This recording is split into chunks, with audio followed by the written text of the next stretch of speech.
Hello viewers, कैसे उम्मीद करता हूँ आप सब लोग बखैरियत होंगे। आज का जो टॉपिक है उसमें हम डिस्कस करेंगे स्क्रम। अच्छा, इससे पहले भी हम जितनी चीज़ें डिस्कस करते रहे, मेरी कोशिश आपके साथ यही होती है कि उनको बिल्कुल आसान अल्फाज में आप लोगों के साथ डिस्कस करें, ताकि हम इसको एक मुश्किल चीज़ समझ के ना समझें, बल्कि एक रोज़मर्रा की मिसालों से देखते हुए और सुनते हुए चीज़ों को समझ जाएं, ताकि वो हमारे ज़हन नशीन हो जाए, हमें याद हो जाए और हम आसानी के साथ उसको अपनी ज़िंदगी में और अपनी वर्किंग एनवायरनमेंट के अंदर ढाल सकें। अब ये स्क्रम क्या चीज़ है? स्क्रम के बेसिकली कोई ऐसे हार्ड एंड फास्ट लफ्ज़ी मायने नहीं है। इसको अगर मैं स्क्रम को S for, C for, R for, U for, M for बोलूँ, तो अभी बेहतर नहीं है। स्क्रम एक मेथोडोलॉजी के प्रोसेस का नाम है, जिसको उसको फॉलो किया जाता है, एजाइल मेथोडोलॉजी। जो लोग आपके सॉफ्टवेयर डेवलपमेंट से रिलेटेड लोग हैं, वो इसको अच्छी तरह समझते हैं। इस टेक्निक के अंदर जिसको फॉलो करने के लिए हम स्क्रम को यूज़ करते हैं, होता क्या है, आज हम पूरे डिस्कशन में उसको समझने की कोशिश करेंगे। अब आप ये समझें, एजाइल के अंदर एजाइल हमें जो सिखाता है, जो समझाने की कोशिश कर रहा होता है, वो ये कि किस तरीके से हम अपने मौजूदा काम को मुख्तलिफ फेसेस के अंदर डिवाइड करके अपने जो कंज्यूमर है उसको आसानी के साथ, उसकी सहूलत के साथ उसको देती जाए, ताकि उसका काम भी होता जाए और टाइम का उसको अंदाजा ना। फॉर एग्जांपल, ईआरपी आपकी फैक्ट्री में लॉन्च होता है, या आपके ऑर्गेनाइजेशन या आपकी वर्क प्लेस के ऊपर ईआरपी की लॉन्चिंग होती है। अब ईआरपी, अगर कोई स्टैंडर्ड ईआरपी जैसे सैप, ओरेकल होता है, तो उनके अपने मॉड्यूल्स होते हैं। वो मॉड्यूल्स उनके स्टैंडर्ड मॉड्यूल्स होते हैं। आप आपकी ऑर्गेनाइजेशन या आपकी वर्क प्लेस में आप एक अलग सा ईआरपी बनाते हो, जो रिनोन नहीं होता। किसी भी सॉफ्टवेयर हाउस के पास जाते हो और उनसे कहते हो कि भाई ये मेरी रिक्वायरमेंट है और मुझे मुझे ये ईआरपी अपनी फैक्ट्री में या अपनी वर्क प्लेस में इम्प्लीमेंट करना है, तो इसका क्या तरीक़ेकार होगा। सामने जो टीम होती है वो आपको डिस्कस करती है, आपके पॉइंट समझती है और आपको बताती है कि 6 से 1 साल लगेगा, 6 महीने से 1 साल लगेगा, या हो सकता है 1.5 साल लग जाए, और हम आपको जो है आपका ये मॉड्यूल दे देंगे। अब प्रॉब्लम ये आती है कि ये टाइम जो है वो अमूमन ऐसे ही होता था। एजाइल ने इस चीज़ को आसान किया और स्क्रम के प्रोसेस के ज़रिए ये चीज़ यानी एजाइल इम्प्लीमेंटेशन स्क्रम के प्रोसेस के थ्रू हुई। अब इसमें हुआ ये कि एक स्टैंडर्ड ईआरपी मॉड्यूल है कि जिसके अंदर फाइनेंस से रिलेटेड, वेयर हाउस से रिलेटेड, इन्वेंटरी मैनेजमेंट से रिलेटेड, रेसिपी से रिलेटेड, एक्स वाई जेड चीज़ें मिलके आपका ईआरपी बनता है, ठीक, जिसमें आपकी तमाम इंफॉर्मेशन जो है वो सर्कुलेट होती है, इंटीग्रेट होती है। अब आपसे 1 साल का टाइम लिया डेवलपर ने।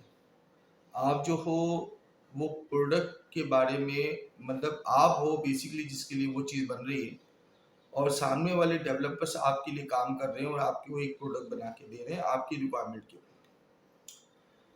अब वो बनाते जाते हैं, आपकी रिक्वायरमेंट को नोट कर लेते हैं, आपसे एक एग्रीमेंट हो जाता है कि चलें जी ये चीज़ें फाइनल हो गई और हम आपको ये चीज़ 1 साल के पीरियड के अंदर दे देंगे, और इम्प्लीमेंटेशन में तकरीबन मज़ीद 6 महीने लग जाएंगे। 1 साल बाद जो चीज़ आती है आपके हाथ में, तो आपको जो आपकी 1 साल पहले की रिक्वायरमेंट थी, अब वो आपकी रिक्वायरमेंट चेंज हो गई।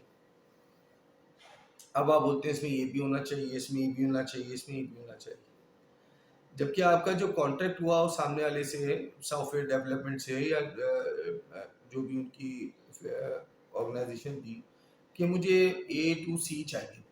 अब आपने डी ई एफ भी उसके साथ इंडल्ज कर दिया, और जो ए टू सी था उस वक्त की ए टू सी का नज़रिया देखने का आपका कुछ और था, और अब 1 साल बाद आपका नज़रिया चेंज हो चुका है। अब इस मौके पर कॉन्फ्लिक्ट हो सकता है और या फिर आपके जो एग्रीमेंट है उसमें एक नई शिक डलेगी, फिर आप नए चेंजेस ऐड ऑन करवाओगे, तो it takes more time. Agile और स्क्रम आपको बेसिकली यहाँ पर मदद करता है कि अब आपका पूरा एक सॉफ्टवेयर था और उसके अंदर डिफरेंट किस्म के मोड्स थे, उसमें 12 मोड्स हैं। हर मोड में एक एक डिपार्टमेंट कवर हो रहा था, यानी आपका एक एक वर्क प्रोसेस कवर हो रहा था। अब उन्होंने क्या किया, आपको पहले एक प्रोसेस बना के दे दिया कि सर मैं आपको 2 महीने में एक प्रोसेस देता हूँ, आप इसके ऊपर काम करें, टेस्टिंग करें, अगर इसमें कोई चेंज है तो हम इसको भी कवर कर लेंगे। यानी आपका पूरा प्रोसेस इसी तरह स्क्रम के स्प्रिंट पीरियड के अंदर डिवाइड होते होते होते होते 1 साल के अंदर ही, 6 महीने के अंदर अंदर ही आपको टुकड़े टुकड़े में आपका काम मिलता गया। जब आपका काम ऑन द स्पॉट आपको मिलता गया तो आप सेटिस्फाई हो गए। मैं आपको बिल्कुल इजी वे में समझा रहा हूँ, क्योंकि बेसिकली बेसिकली ये साइट मेरा नहीं है।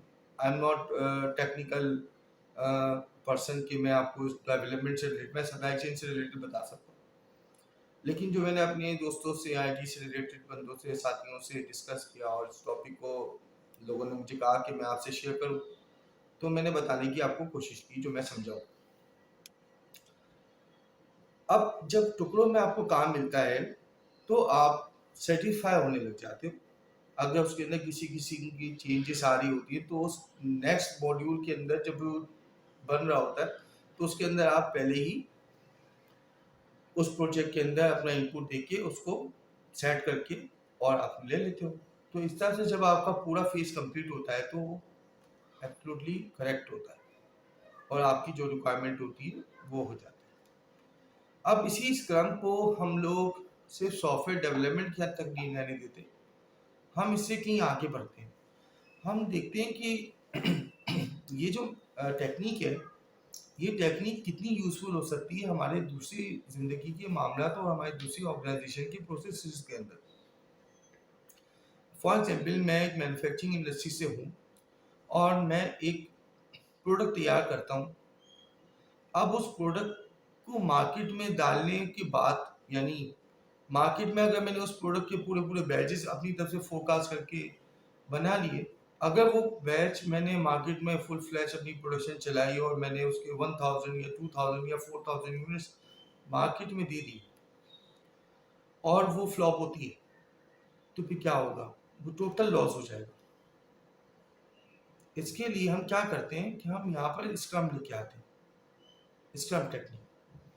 अब स्क्रम टेक्निक कैसे, हमारी तरफ से तमाम चीज़ें फाइनल है, हमने उसके कुछ सैंपल्स बनाए और उससे रिलेटेड मार्केट में गए और मार्केट में जो लोग हमारी उस प्रोडक्ट को लेने के लिए राय रखते थे, या जिस मार्केट की जो डीलर्स थे, टॉप डीलर्स थे, होलसेलर्स थे, डिस्ट्रीब्यूटर्स थे, मतलब समझे उस मार्केट के उस चीज़ के गुरु थे, उनको दिखाया।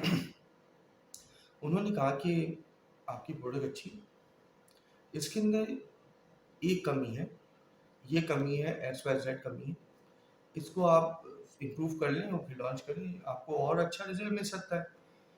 यहाँ पर स्क्रम टीम एक्टिव हो जाती है और फिर 2 से 3 महीने या 1 हफ्ते या 2 हफ्ते या 3 हफ्ते या 4 हफ्ते, इसके अंदर ये एक मखसूस पीरियड के अंदर इसको फिक्स करती है। इस पीरियड को बोलते हैं स्क्रम का स्प्रिंट पीरियड। अब इस स्प्रिंट पीरियड के अंदर ये प्रोडक्ट फिक्स हो जाती है, जो जो मार्केट के डीलर्स ने जो उनको बताया था। फिर अब आता है सेकेंड फेज। अब हम उस प्रोडक्ट को उस टेम्परमेंट, उस अमेंडमेंट के बाद हम लेके जाते हैं किसी एक्सपो में, या उससे रिलेटेड उस मार्केट के एक बड़े एग्जीबिशन के अंदर, वहाँ पर दिखाते हैं। वहाँ पर डायरेक्ट कंज्यूमर बिहेवियर भी मिलता है हमें, मार्केट के ग्रुप्स का भी बिहेवियर मिलता है हमें, और डिफरेंट किस्म के फ्लेवर्स के बाद फिर हम उस प्रोडक्ट को एनालाइज करते हैं।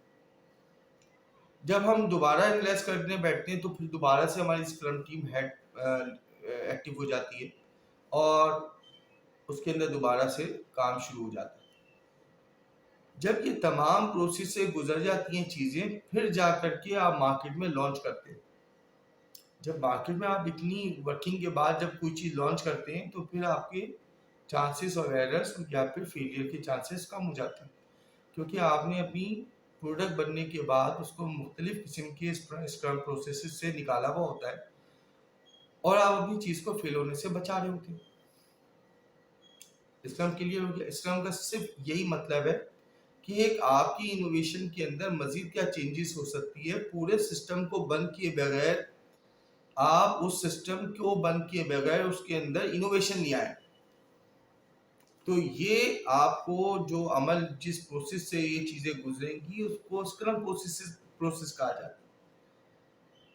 अब ऐसा तो नहीं हो सकता ना, एक पूरी की पूरी गाड़ी आपने बनाई, डिजाइन की, एक कार डिजाइन की आपने, और उसके लिए मशीन दी, उसके डिफरेंट पार्ट्स वगैरह सब कुछ डिजाइन कर लिए, द प्रोजेक्ट इज 100% कंप्लीट, और फिर आप जो है ना वो पूरा का पूरा प्रोजेक्ट फिनिश करते हैं और फिर एक नए प्रोजेक्ट पे काम शुरू करते हैं। ऐसा नहीं हो सकता, ये पॉसिबल नहीं है, क्योंकि आपकी एक बड़ी इन्वेस्टमेंट जब तक लग चुकी होती है, उससे बचने के लिए, उस लॉस से बचने के लिए ये टेक्निक्स हैं जो इस्तेमाल की जाती हैं। अच्छा, ये टेक्निक बेसिकली टोटली जो है वो सॉफ्टवेयर और डेवलपमेंट रिलेटेड है, लेकिन यही चीज़ें आपकी इन प्रोसेस में भी इस्तेमाल हो सकती हैं। जब इन प्रोसेस में इस्तेमाल होंगी तो ये उस तरफ भी आपको लॉस से बचाती है, वो इस तरफ भी आपको लॉस से बचाती है। तो फ्रेंड्स, मैं जिस तरह से इस क्रम को समझा, मैंने आपको समझाने की और बताने की कोशिश की। उम्मीद करता हूँ आज का डिस्कशन काफ़ी इंफॉर्मेटिव और नॉलेजेबल रहा होगा। इसी तरह अपना प्यार और मोहब्बत जारी रखिएगा।